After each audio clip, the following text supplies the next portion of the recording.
Assalamu alaikum, urmetli seyirciler. Akşam şerifleriniz hayırlı olsun. Bugün programımızda. Qurım Cumhuriyet başının neticevi matbuat konferensiyasında 2017 sene becerilgen iş muzakere etildi. Qurumlular bu yılda sonki sefer keçirilgen Ruslan Balbek'nin kabuluna keldiler.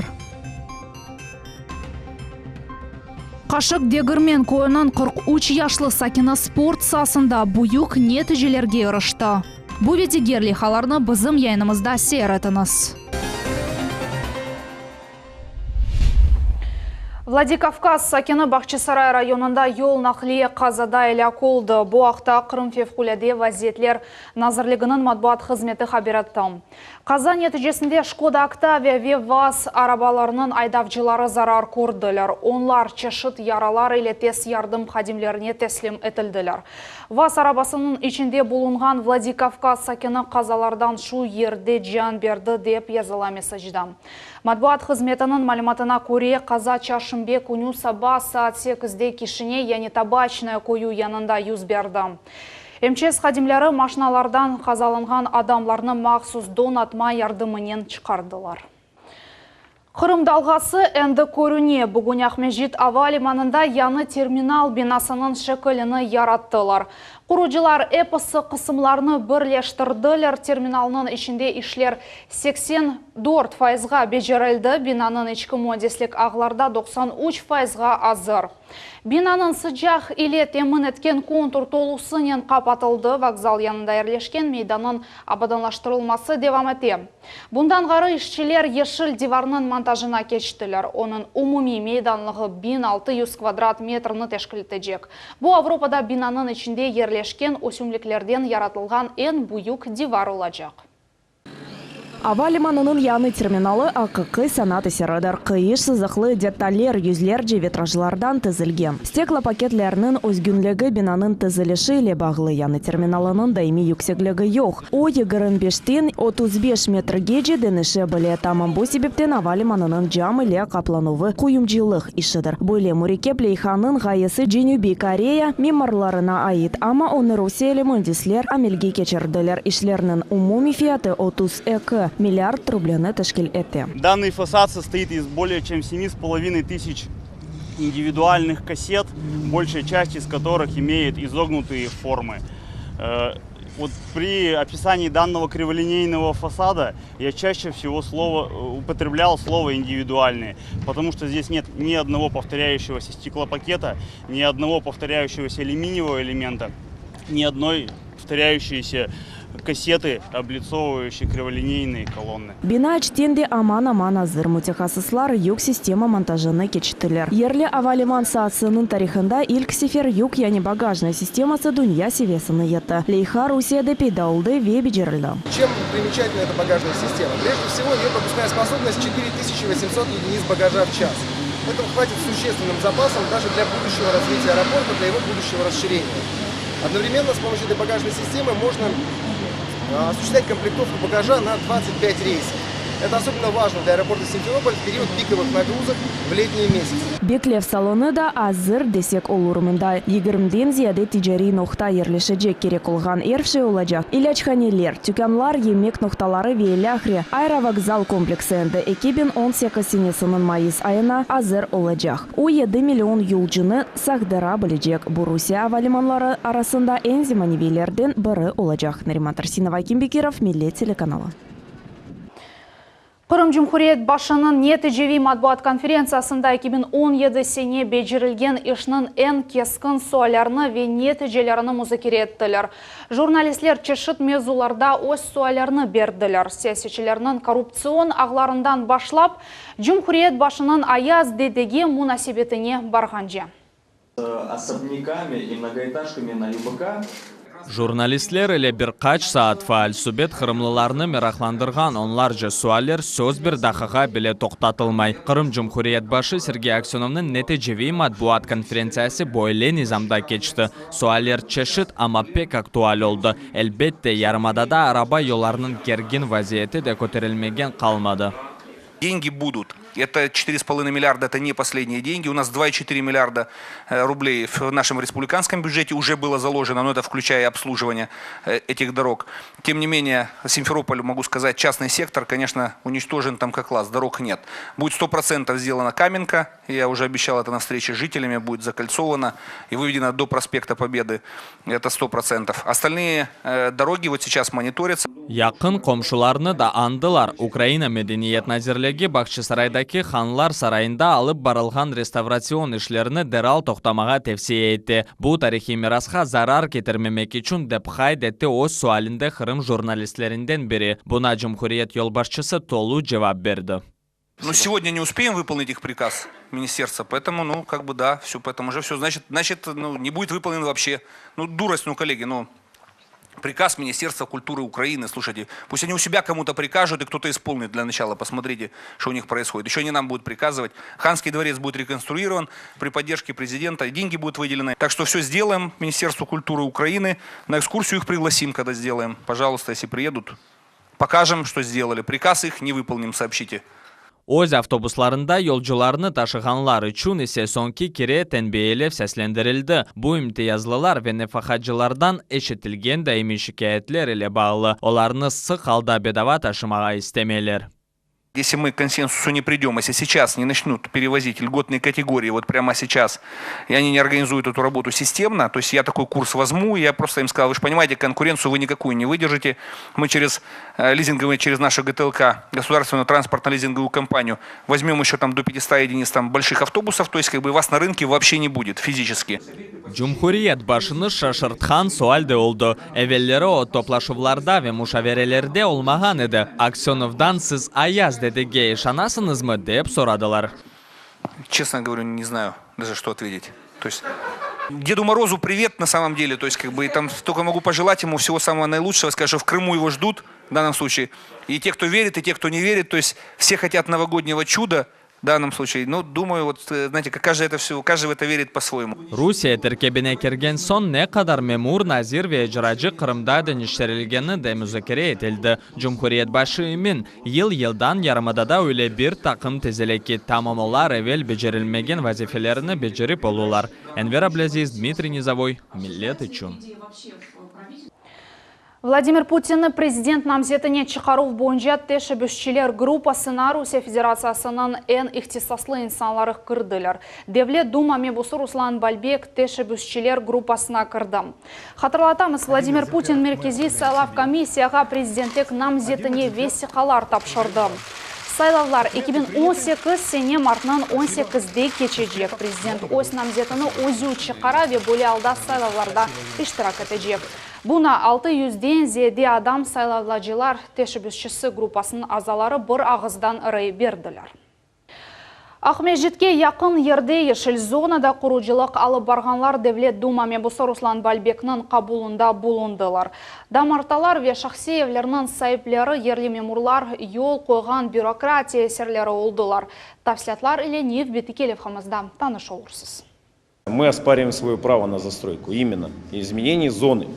Яны абдал яни Белая көйінде ве Буғурча яни Каменка микрорайонында ишнат ве дамарталар ханунлығы суалер дефалар же көтерілген еді. Ерлі сакенлер ешіл осымлеклерінің тарафдарлары олар бүгін Девлет Дума мебусының Хабулханесінде Ахмеджит Кефе yolunun сол тарафында ерлешкен дамарталарының сайыплері әршейіні доғрудан-доғру тариф етмеге келділер. 48 собственников у нас, это район Белая. Мы добросовестный покупатель. Мы брали участки напрямую, как говорится, документ через кадастровые органы и так далее оформляли. Сайыплер шикет етілер ресмелештірген территориясында әнді евлер құрылған. Шымды ішленілген шерінің генераль планында оларының дамарталары ешілік зонасында деп белгіленген. Мемуз бұл меселеге акимиет насыл баққаныны сеслендірді. Здесь позиция согласована и с главой администрации, и с главой республики. Там застройки не будет. То, что произошло, это, по сути дела, была афера, которая подтянута была под некие там законные или правовые формы. Бу ерде хуржылық олмамызлығы бірінші невбетте бу ерде федераль трасса кечкеніне иле анлатыла. Реконструкциядан сон бу ер кенлештірілежек. Шымды яны Абдал кую тарафындан yolға яқын ерлешкен орман yolлағына евлер тікленген тура. Бу ерге кележекте оның ешіл тусы қайтарылмақ керек.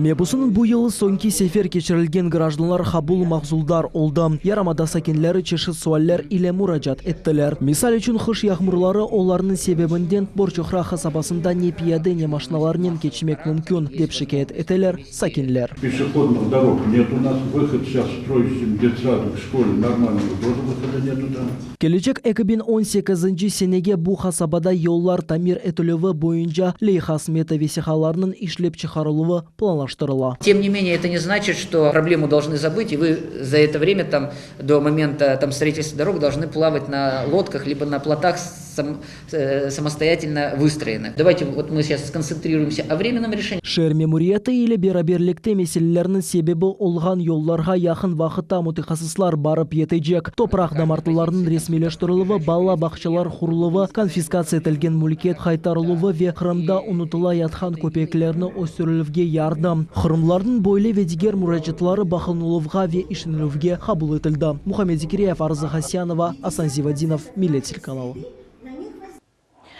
Украина сакина Кырымга тюфек патронларыны алып кірмеге тырышты. Кырым Жумхуриеті боюнча федераль хавсызлык хызмети сынырчылар идаресынын кадимлери Джанкой Кечув ноктасында 50 яшлы Украина гражданы токтаттылар.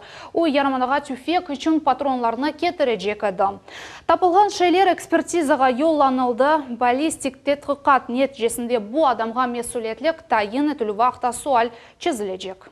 После составления необходимых документов обнаруженные предметы в присутствии понятых изъяли и направили в экспертно-криминалистический центр. По результатам баллистического исследования будет решаться вопрос о привлечении иностранца к административной ответственности.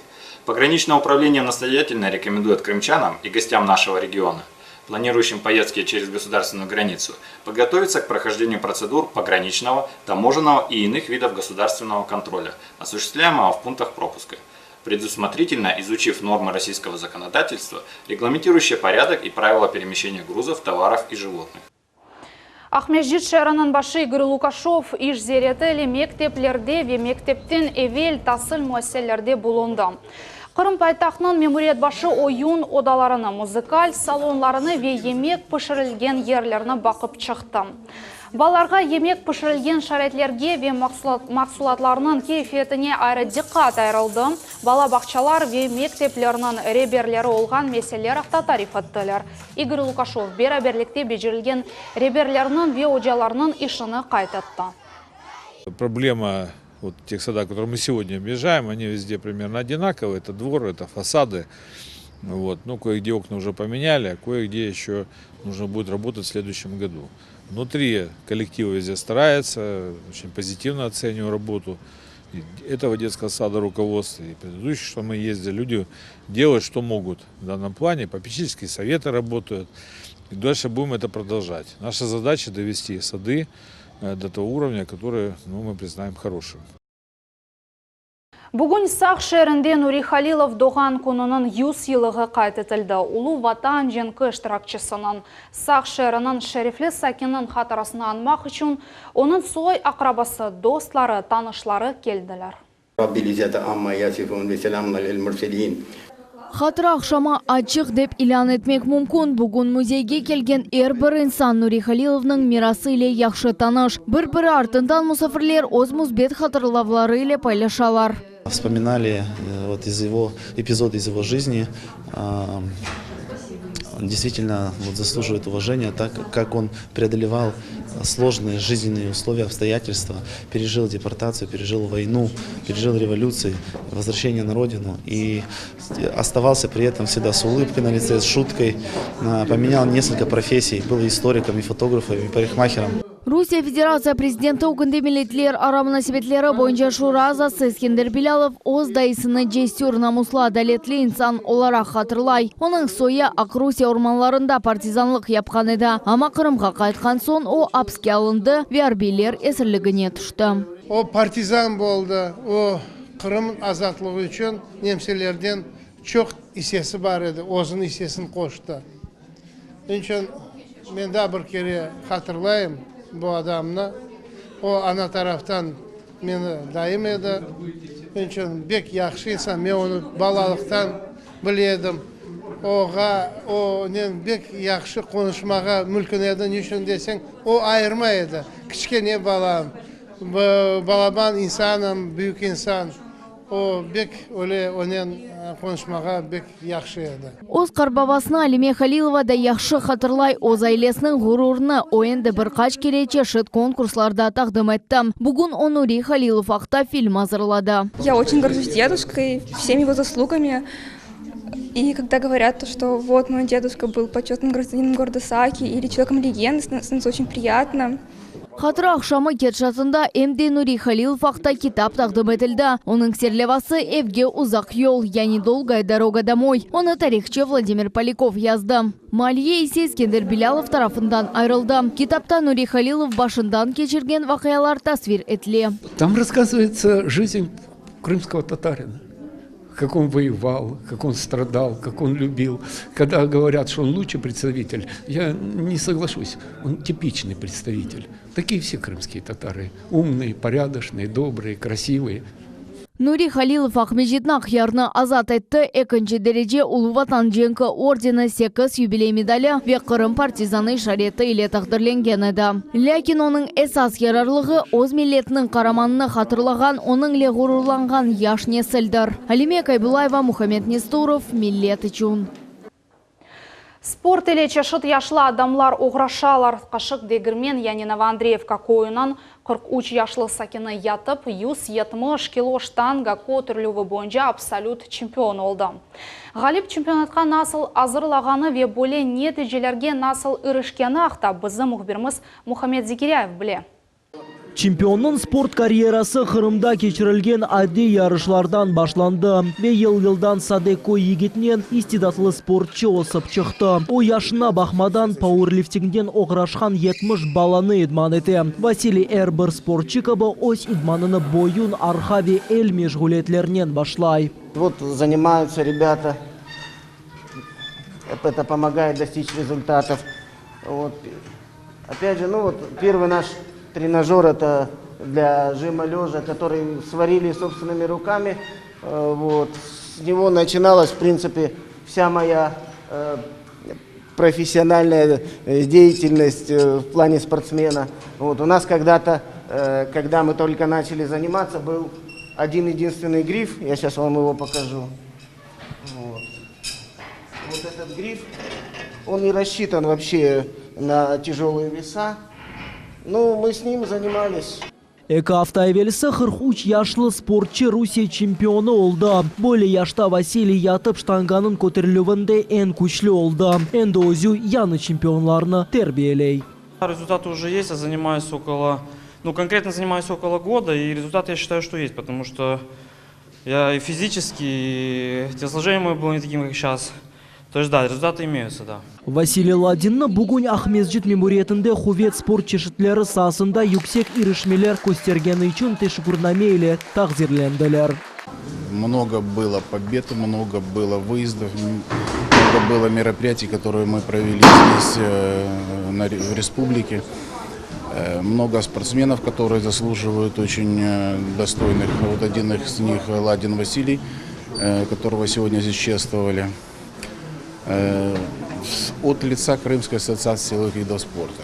Конечно, хочется поблагодарить райгосадминистрацию, которая поддерживает и которая, можно сказать, воспитала такого спортсмена, как Василий. Василий иштирах этмеге планлаштырған келечек чемпионат июнь айында Сочи шәрінде кечечек. Қырым спортчысы Галибе Хазанмаға ниет еті. Ве бұның үшін қолындан келген хадар тыршачақ. Мухаммед Зикиряев, Рамазан Аливапов, Миллет телеканалы. Бөлелікнің янымыз сонына етті келечек хаберлер программасына қатшырманы сақшамлар раат кешсін.